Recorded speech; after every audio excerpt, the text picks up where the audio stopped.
नमस्कार। प्रारंभ पर आप सभी का स्वागत। मैं अवनीश, चैनल आपने सब्सक्राइब किया है, वीडियोस को आप लाइक करते हैं, शेयर करते हैं, इसके लिए बहुत-बहुत धन्यवाद। हाँ, चैनल के बेल आइकन को ज़रूर दबा लीजिएगा ताकि इस सारे अपलोड की सूचना सीधे आपको मिले। थोड़े से अंतराल के बाद मैं उपस्थित हूँ, क्षमा यात्रा में था।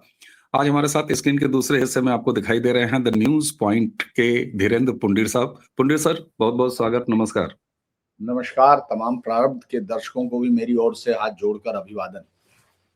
सर, दर्शकों आज 2 अलग-अलग विषय लेके आए हैं और इन दोनों विषयों का एक साथ सामने रखना, पुंडीर साहब से चर्चा करना इसलिए बनता है कि पुंडीर साहब ने अपने 3 दशकों से अधिक के पत्रकारिता जीवन में हर तरह के खबरों का पीछा किया है और न सिर्फ पीछा किया है बल्कि भविष्यवाणियां तक की हैं जो 100% से भी ज्यादा अगर कुछ होता हो तो वहां तक सच रही हैं। जी हाँ, एक खबर जुड़ी है आम आदमी पार्टी से।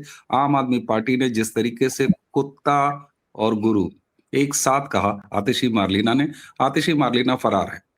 पंजाब में उस वीडियो को शेयर करने पर एफआईआर दर्ज है और अब नौबत यहां तक आई है कि प्रिविलेज मोशन दिल्ली की विधानसभा में 5 मंत्रियों ने लिख के दिया है और ये कहा है कि एमएलए पद से बर्खास्त करो आतिशी मार्लिना को। आतिशी मार्लिना एक अपराधी की तरफ फरार है।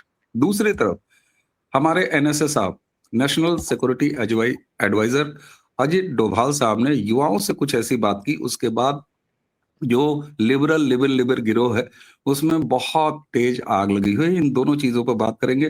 जरा सबसे पहले देख लेते हैं और शुरुआत करते हैं अजित डोभाल साहब से। सर, अजित डोभाल साहब ने कहा क्या? मैं चाहता हूं कि मैं उसको पढ़ देता हूं। अजित जी, डोभाल साहब ने विकसित भारत यंग लीडर्स डायलॉग 2026 में मौजूद युवा दर्शकों को संबोधित करते हुए मंच से कहा कि आप बहुत भाग्यवान हैं कि आप उस भारत में पैदा हुए जो स्वतंत्र है। भारत हमेशा ऐसा नहीं था जितना स्वतंत्र आपको दिखाई देता है। हमारे पूर्वजों ने इसके लिए बहुत कुर्बानियां सहन की हैं, बहुत अपमान सहन किए हैं, असहायता के दौर से गुजरे हैं और कई लोगों को फांसी हुई है। भगत सिंह को फांसी के फंदे को स्वीकार करना पड़ा, सुभाष चंद्र बोस को जीवन भर संघर्ष करना पड़ा, महात्मा गांधी को सत्याग्रह करना पड़ा और अनगिनत लोगों को जान देनी पड़ी। मैं फिर कोट कर रहा हूं, उन्होंने कहा कि हमारे गांव जले, हमारी सभ्यता को समाप्त किया गया, हमारे मंदिरों को लूटा गया, हम मूक दर्शक की तरह असहाय होकर देखते रहे। ये इतिहास हमें चुनौती देता है।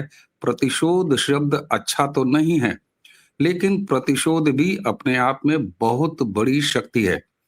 उन्होंने कहा कि हमें अपने इतिहास का प्रतिशोध लेना है। हमें इस देश को फिर वहां पहुंचाना है जहां पर हम अपने हक, अपने विचार और अपनी आस्थाओं के आधार पर एक महान भारत का निर्माण करें। क्या गलत कहा, क्या बुरा लग गया? प्रतिशोध शब्द को लेकर क्यों उड़ गया सर? और क्या नेशनल सिक्योरिटी एडवाइजर जैसे महत्वपूर्ण पद पर बैठे हुए अजित डोभाल साहब जब ये कहते हैं तो क्या ये वाकई हमने इतिहास में होते हुए देखा नहीं है?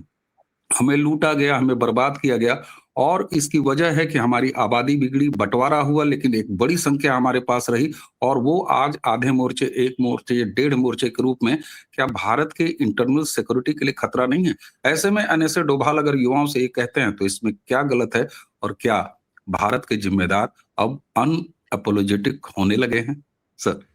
बहुत ही सही स्पीच है। हाल के सालों में जो सबसे बड़ी स्पीच होंगी, जो आने वाले समय में तमाम लोग जिनको कोट करेंगे, उनमें से एक स्पीच ही है। जिस तरह से, और चूंकि जिन लोगों को लगता है कि उन्होंने ऐसे बोला होगा, वो जैसे उनको लग रहा होगा कि वो आ गए, नहीं, उन्होंने बिल्कुल सोच के वही बोला है। वो इस देश के नहीं, दुनिया के बेस्ट एनएसएज हैं, उनमें काउंट किए जाते हैं। लंबे समय से एक जमीन से निकला हुआ आदमी। बहुत सारे लोगों को शायद लगता है कि भाई एनएसए, जनरली आपको ध्यान रखना होगा कि एनएसए में शुरुआत से ब्रजेश मिश्रा या तमाम लोग, आपको याद होगा, ये फॉरेन अफेयर्स या उस तरह के लोग, ये ऐसे आदमी है जिसने फील्ड में काम किया है, जिसने जाने कितने पाकिस्तानी जासूसों को निपटाया है, पाकिस्तान में काम किया है। और ये कोई कहानी नहीं सुनाई कि भाई मैंने एक कहानी सुना दी, मैं गया था कि कौन था। वो आदमी के रिकॉर्ड मौजूद हैं।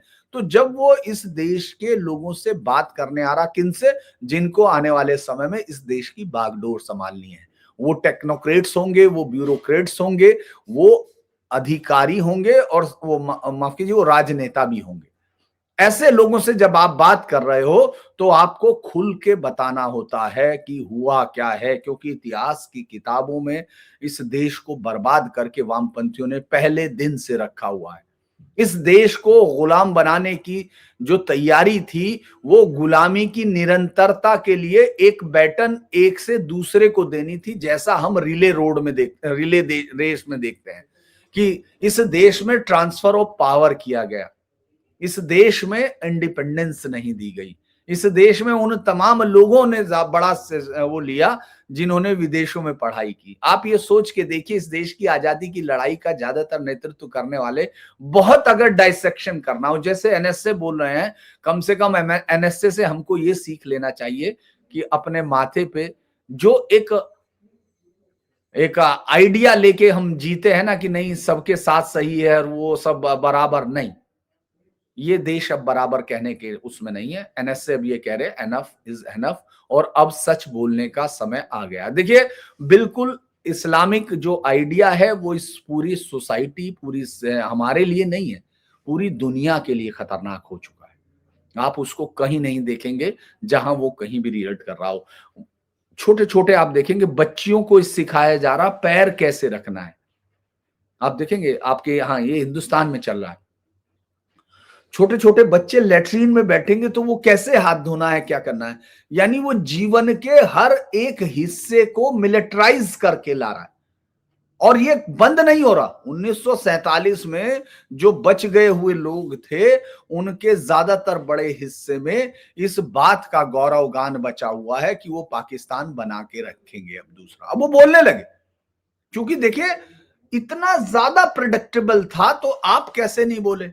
जो ये बात आज एनएसए की हम बात कर रहे हैं, मैं उससे इधर उधर बिल्कुल नहीं जाऊंगा, लेकिन उनकी बात का जो सार है वो दर्शकों को समझ में आना चाहिए कि आखिर आप ये सोचिए कि किसी बेशर्म आदमी में शर्म आने की उम्मीद करने वाले लोग पागल होते हैं, वो नहीं होता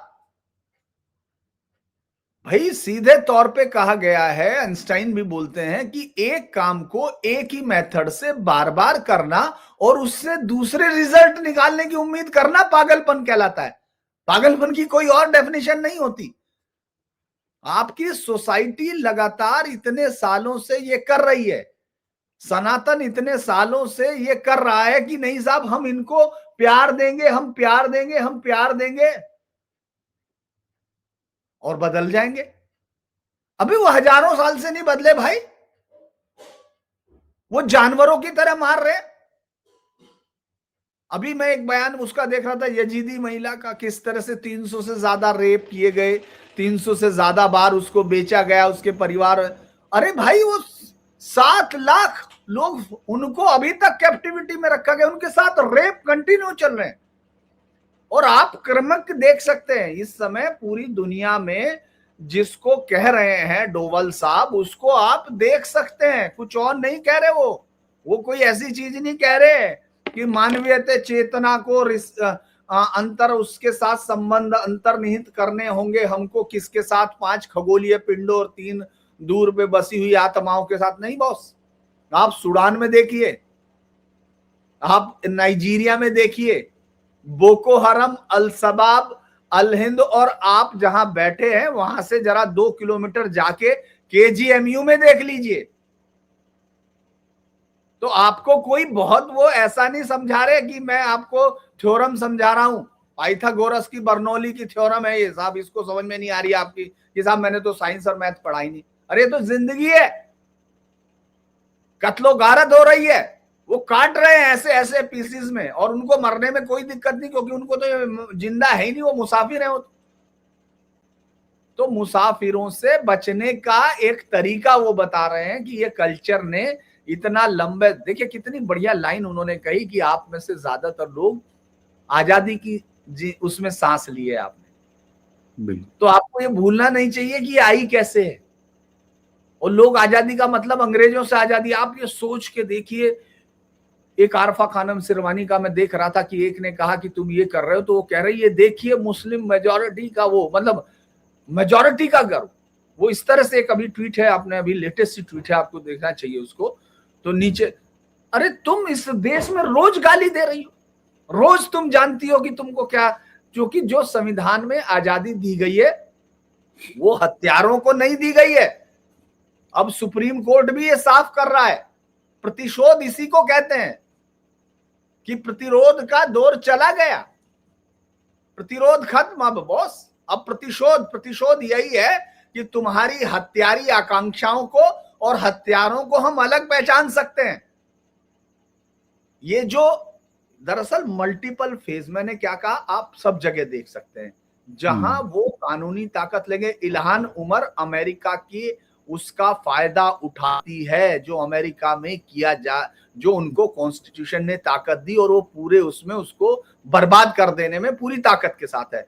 ममदानी, जोहरान ममदानी पूरी ताकत के साथ वहां की जो न्यूट्रलिटी और फ्रीडम, जो फ्री स्पीच है, उसका इस्तेमाल कुरान शरीफ की दो उस पर रखकर जो कभी नहीं हुआ वो करता है।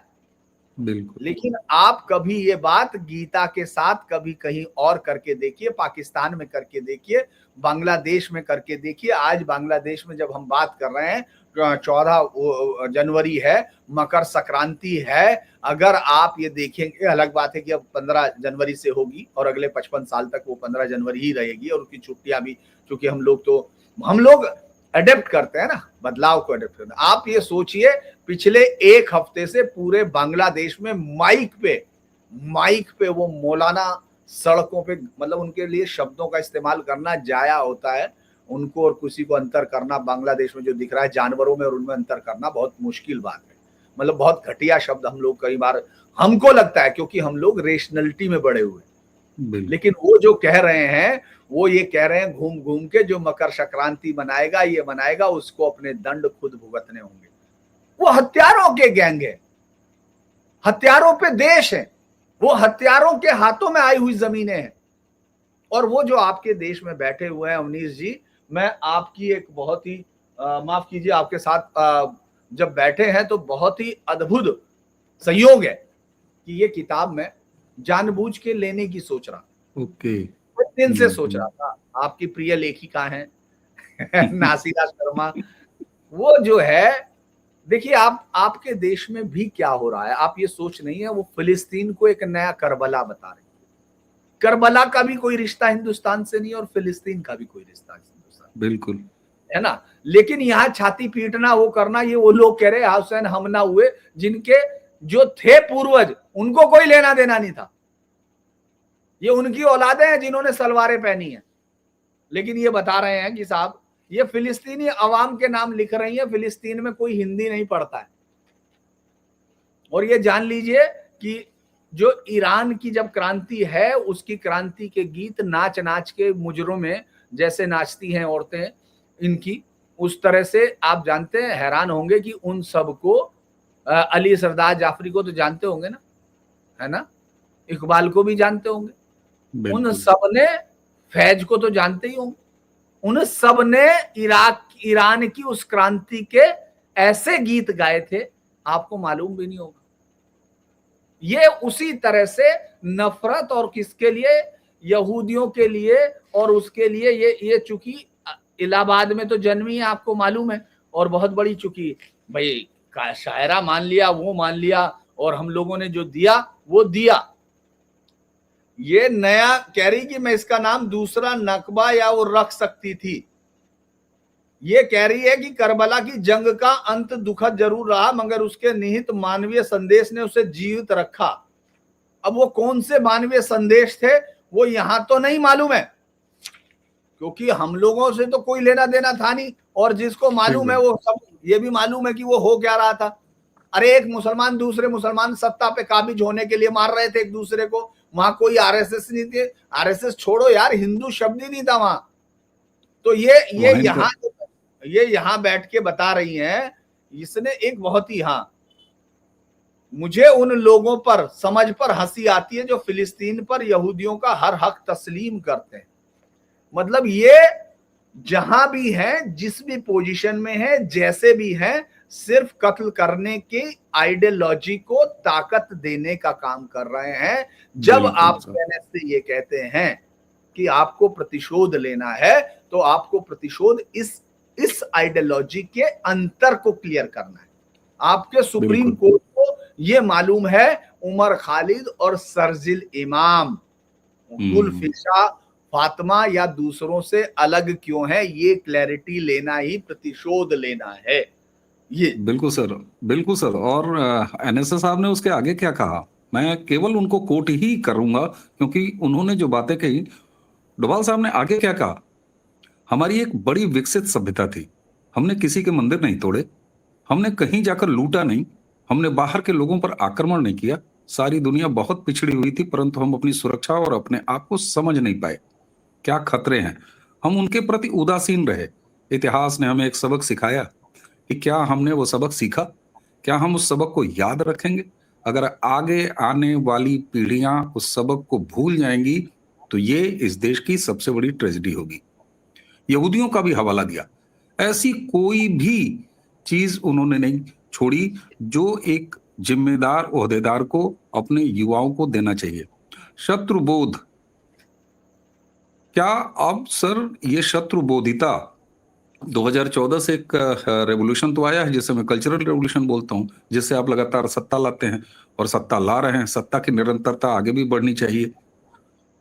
सच को सच कहना अब जिम्मेदारों ने शुरू कर दिया है। प्रधानमंत्री का एक मुझे अभी वो टाइम्स ऑफ इंडिया या इकोनॉमिक टाइम्स का कार्यक्रम था, उसमें उन्होंने कहा कि हम वो वाली कौमें नहीं है जो झील के किनारे, तालाब के किनारे या बहती धारा के किनारे बैठ के कंकड़ फेंक के और आनंद लेंगे। नहीं साहब, हम बीच धारा में उतर के धारा का रुख मोड़ने और उसका मुकाबला करने वाली कौमें हैं।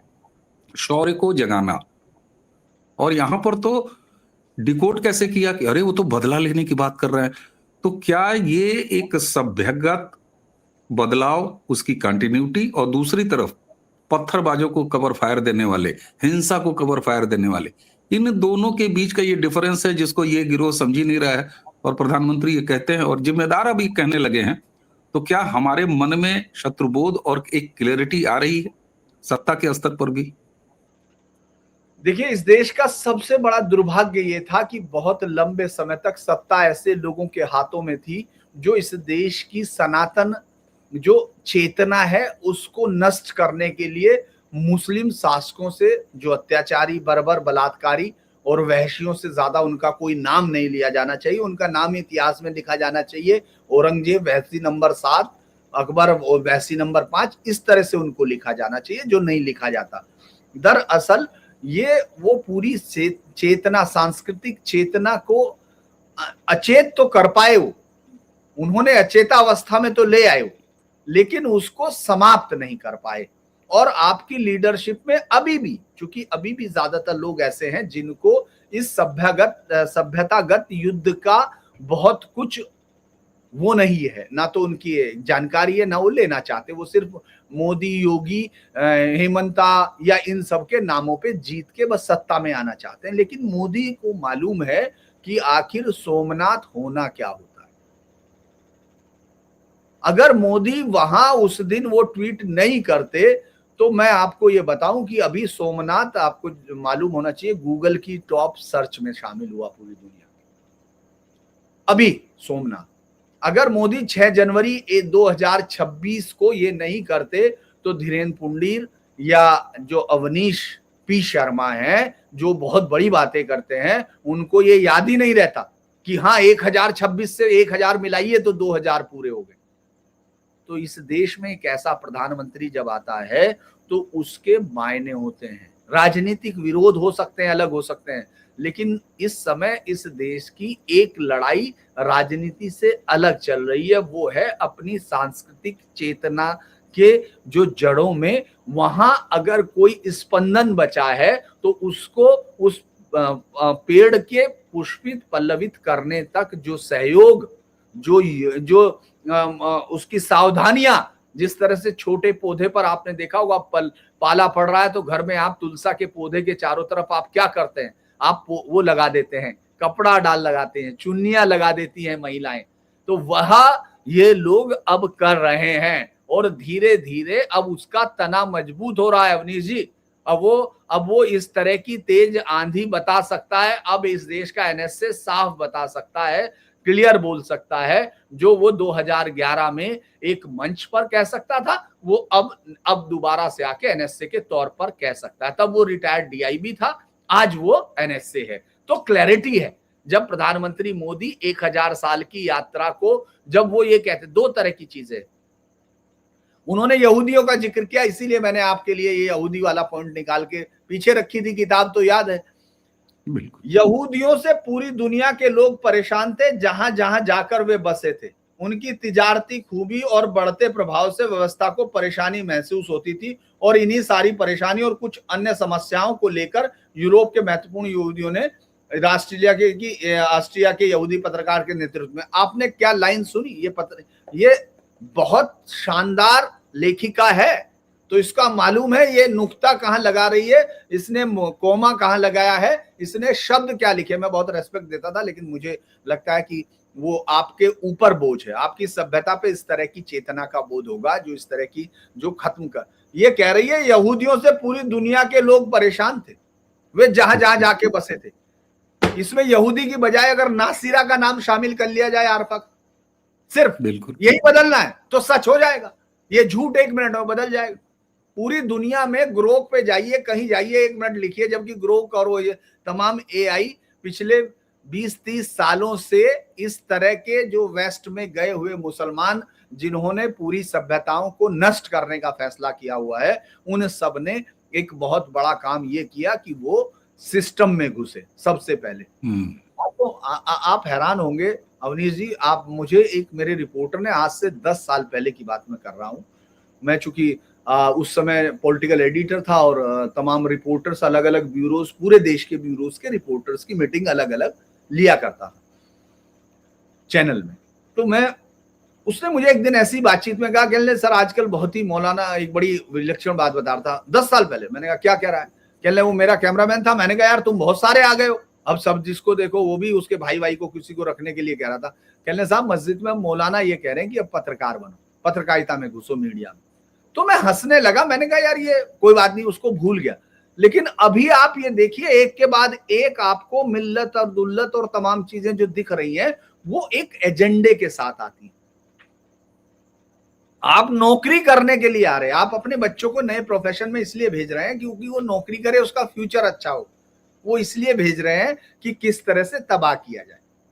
अगर आप अभी आपने केजीएमयू की बात की थी ना, लव जिहाद का जो केस चल रहा है, नहीं वही उसी के लिए मैं आपकी बात को आगे बढ़ा रहा हूं। मेडिकल कॉलेज में एक इस्लामिक मेडिकोस ग्रुप बनाया था इन लोगों ने, आप सोचिए, इस्लामिक मेडिकोस ग्रुप, और उसके तार अल्फला से लेके दिल्ली ब्लास्ट से लेके छांगुर कन्वर्जन से लेके सारा जुड़ा हुआ है। वो डॉक्टर बना तो रहे हैं, लेकिन अपने मकसद को कहीं अलग नहीं हो रहा है। डॉक्टर बनना है तो भी अपने इस्लामिक मकसद में तुमको रहना है, इंजीनियर बनना है तो रहना है, गरीब मास्टर का बेटा जो विक्टिम कार्ड था अगर वो है तो भाई वो तो रहना ही रहना है। तो ये उनके अंदर क्लियरिटी है, उनके अंदर की क्लियरिटी वर्सेस हमारी दुविधा। क्या अब हमारे यहाँ भी क्लियरिटी लाने की ये जो कोशिश है, ये वाकई जमीन पर जा रही है? और क्या अब हमें बिल्कुल बड़े निर्ममता से सच को सच कहना नहीं चाहिए सर, जो हमारे एनएसए साहब ने कहा? मुझे लगता है कि ये सच हम लोगों को ज्यादा कहना चाहिए। तो जिस तरह से अगर हम ये कहें कि जो अब क्लैरिटी आ रही है वो अब जनता से आ रही है, जनता ताकत दे रही है। भाई आपको ये सच बोलने की ताकत कौन दे रहा है? अच्छा अवनीश जी, आप तो रंग कर्मी हैं, आप तो संस्कृति कर्मी हैं, आप अपने कॉर्पोरेट के आदमी थे, आप शांति से अपने काम कर रहे थे, अचानक आपको क्यों लगा कि नहीं यार बोलना चाहिए कुछ इशू पे? तो क्यों लगा कि आप वो धीरेन्द्र पुंडीर को क्यों लगा कि ठीक है यार ये छोड़ा जा सकता है, सच बोलने के लिए जरूरी नहीं कि आपको बंदिशों का सामना किया जाए? क्यों लगा?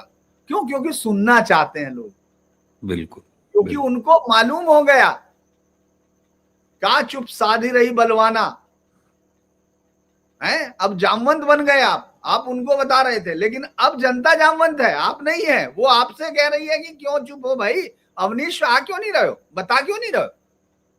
वो एनएसए से कह रही है कि जो आप सोचते हैं बोल क्यों नहीं रहे हो? वो मोदी से कहते हैं कर क्यों नहीं रहे हो कश्मीर में? वो आप देखिए, आपके मैं गारंटी ले रहा हूं कि अगर आपके वीडियोस का जब ये होगा, नीचे जितने दर्शक हैं जो सुन रहे हैं, मैं गारंटी लेता हूं उसमें से अगर बिना किसी के कहे, हमारे कहे बिना आप देखेंगे, ज्यादातर लोग क्या कहेंगे कि मोदी कुछ कर क्यों नहीं रहे हैं कश्मीर में, मोदी फला क्यों नहीं कर रहे हैं, क्योंकि मोदी बंगाल के शासन को ये क्यों नहीं कर रहे हैं, क्यों? क्योंकि अब उनको लगता है कि फैसले अभी होने चाहिए, वो ताकत दे रहे हैं। और ये जान लीजिए, ये 12 से 14% है बस, अभी सिर्फ 12 से 14%। जिस दिन ये इस देश में 20 से 30% हो जाएगा, जो ये सोचेगा कि पहले देश है, फिर उसके बाद कोई धर्म आएगा, कोई जाति आएगी, कोई आएगा, क्योंकि देश और सनातन एक ही है। और ये पहले कोई भी माने ना माने, मुझे तो पता नहीं कि लोग कैसे देखते हैं, क्योंकि आप एक ऐसी कल्चर को आपने अपने यहाँ बराबर का दर्जा देने का कोई मतलब ही नहीं था, जो ये नहीं जानते कि ये देश है क्या, जिनके लिए मैं तो यही कहूंगा कि जिनके लिए ये लगता है कि वो वहां जाके टेक सकते हैं मस्जिद और वो सब, तो उन लोगों के लिए तो ये देश था ही नहीं, क्योंकि ये देश इसलिए नमो मात्रे पृथ्वे, नमो मात्रे पृथ्वी, नहीं माता पुत्र हिनस्ति न पुत्रो मात्रम, मातृभूमि को प्रणाम, मातृभूमि को प्रणाम। ये हमारा राष्ट्रीय उद्बोधन है, जो कहता है माता पुत्र का नाश नहीं करती, पुत्र भी माता की हिंसा नहीं करते। हमारा क्लैरिटी थी, बिल्कुल। हम तो रास्ते में उलझा दिए ना, हमको तो हत्यारों ने समझाया हत्या करना प्यार है। तो इसीलिए मुझे कोई संदेह नहीं है कि अब जनता जो है वो कह रही है, वो ताकत दे रही है, और ये ताकत राजनेताओं को क्लैरिटी दे रही है। इसमें बीच में बहुत सारे कालनेमी आ गए हैं, बहुत सारे वो आ गए हैं, जनता उनको भी धीरे से अभी समय को देख रही है। मुझे लगता है कि अब शायद जनता समझदार हो रही है। समझदार का मतलब हमारे मतलब से समझदार नहीं, वो हमसे ज्यादा समझदार है। वो ये रास्ता देख रही है कि हमको जिंदा रहना है एक कल्चर को, तो उसको लड़ना आना चाहिए। पहली बात होती है किसी भी लड़ाई की, आपके सबसे पहली बात अवनीश जी क्या होती है, किसी भी वॉर की स्ट्रेटजी में आपने पढ़ा हो, रियलाइजेशंस। एग्जैक्टली। तो इस वक्त रियलाइजेशंस हो रहा है धीरे धीरे, अभी कोई वार नहीं हो रही, रियलाइजेशंस हो रहा है। और उसके बाद सबसे पहला पार्ट क्या होता है, सच बोलना, सच, खतरे के बारे में सच बोलना। 90% आपने देखा होगा अपने मुस्लिम दोस्तों के साथ, आपने बहुत बार वो जानबूझ के हिंदू देवी देवताओं को हमेशा टारगेट करते थे। मैं अपना अनुभव बता, वो त्योहारों को टारगेट करते थे, वो तुम्हारी परंपराओं को टारगेट करते थे, और वो अकेला होगा 2 और आप 10-20 हैं, तो आप हंस के रहते थे कि यार इसकी भावनाओं को ठेस ना लग जाए। आप पूछ सकते थे कि ये तंबू लगे घूम रही हैं, इसको कह रहा हो क्या, इसको महिला आजादी कह रहा है क्या, घूंघट को तू पिछड़ापन बता रहा है, ये जो तंबू लिए घूम रही है, ये इसको ये आजादी है, आधी बुद्धि आजादी है। अरे हमने तो फिर भी, चलिए हमने क्या किया अलग बात है, लेकिन हमारे जिन मनुस्मृतियां उनका नाम ले रहे हो तुम, उन्हीं में तो लिखा है नार्यस्तु पूज्यन्ते रमन्ते तत्र देवता, उन्होंने तो लिखा है ना यार। अगर हमने नहीं फॉलो किया तो अलग बात है ना। तो तुम मेरी ये तुम्हारे टेक्स्ट में क्या, हमने तो करेक्शन भी किया है, हमने तो करेक्शन भी किया है। मैं कह रहा हूं कि हमने लिखा, हमने नहीं किया, चलो हमने वो गलती की, तो लिखा हुआ क्या है कि औरतें खेती होती हैं, कहीं से चढ़ जाओ। एग्जैक्टली, बिल्कुल। तुम किसको बता रहे हो और कह रहे हो कि महिला आजादी। वो यहाँ बैठ के हिजाब की कहानी सुनाते हैं, सुप्रीम कोर्ट तक आके कहते हैं कि ये व्यक्तिगत स्वतंत्रता है, व्यक्तिगत, ये व्यक्तिगत बोलते हो। वो वीडियो देखिए कि महिला पैर कौन सा पहले रखेगी, दहलीज के अंदर पैर कौन सा रखेगी, उसको मौलवी सिखा रहे हैं, इसको व्यक्तिगत स्वतंत्रता बताते हो। मुकाबला कर रहे हो अपाला घोषा से, तुम एक नाम बताओ ना।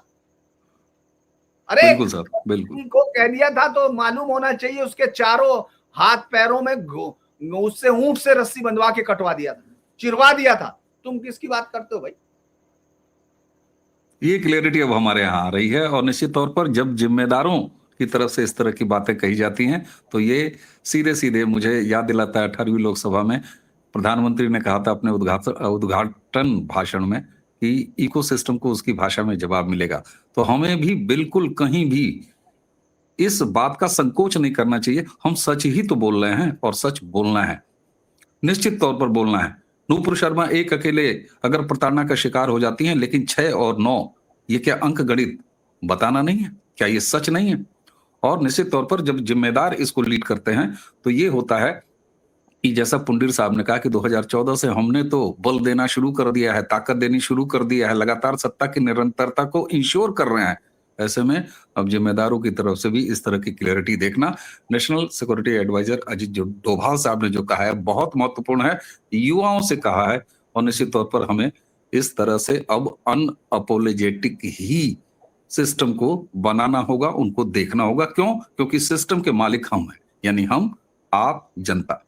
दर्शकों, पुंडीर साहब के साथ जो मैंने दूसरा विषय, आतिशी मार्लिना ने कुत्ता और गुरु यानी सिख गुरुओं को एक साथ रखा और उसको लेके अब उनकी सदस्यता यानी कि एमएलए का पद खतरे में है। और पुंडीर साहब ने जिस तरीके से आम आदमी पार्टी की कुंडली आज नहीं, जब ये पैदा हुए थे तब से बांची है, मुझे लगता है कि सर से मैं अनुरोध करूंगा कि आज के इस वीडियो को हम यहीं समाप्त करेंगे। और चूंकि बड़े विस्तार के साथ मुझे बात करनी है आम आदमी पार्टी पर और उसकी पूरी कुंडली पुंडीर साहब के पास है, तो बड़ी विनम्रता से मैं एक दूसरे वीडियो पर चर्चा लेके आऊंगा। वो चर्चा आप कल देखेंगे। सर से मैं पहले ही समय ले रहा हूं। तो आज की चर्चा अब यहीं समाप्त करेंगे। हमें निर्भीक होकर सच बोलना है और इसीलिए मैं कहता हूं कि 2 उंगलियों की क्रांति लगातार जब जारी रहेगी, सत्ता का एनवायरनमेंट इस तरीके से रहेगा, तो नेशनल सिक्योरिटी एडवाइजर जैसे जिम्मेदार आदमी भी यही बोलेंगे जो कि सच है। और हकीकत यह है कि तब उस बीमारी का इलाज होगा जब हम कहते हैं कि आधा मोर्चा हमारे घर में है, जब हम कहते हैं एक मोर्चा हमारे घर में है, तो एक नेशनल सिक्योरिटी एडवाइजर की यही तो जिम्मेदारी है जिनकी वजह से हमारा नेशन खतरे में है, आंतरिक खतरे में है। केवल सीमा पर खतरा नहीं होता, खतरा तो हमारे यहाँ भी है और अब उसको डील कर रहे हैं एनएसए साहब। यही एक अच्छे नेशनल सिक्योरिटी एडवाइजर की अपनी पद की जिम्मेदारी है जिसका निर्वहन कर रहे हैं। वो युवाओं को तैयार कर रहे हैं, भारत को युवाओं को तैयार कर रहे हैं और बदला तो हम लेकर रहेंगे। अयोध्या से बदला लेना शुरू किया है, ये बदले का क्रम अब जारी रहेगा। पुंडीर सर, आपने हमें समय दिया, आपका बहुत बहुत धन्यवाद। दर्शकों, वीडियो को आप अगर इस काबिल समझते हैं कि इसको आगे बढ़ाना है तो जरूर बढ़ाइएगा। चैनल को आपने सब्सक्राइब किया है, वीडियोस को आप लाइक करते हैं, शेयर करते हैं, बहुत बहुत धन्यवाद। बेल आइकन जरूर दबा के रखें ताकि पुंडीर सर अगला वीडियो जो प्रारंभ पर लेके आए तो सीधे उसकी सूचना आपको मिले। एक बार फिर पुंडीर साहब को धन्यवाद देते हुए मुझे यानी अमनीश दोनों को आज्ञा दीजिए। नमस्कार, प्रणाम, जय जय श्री राम।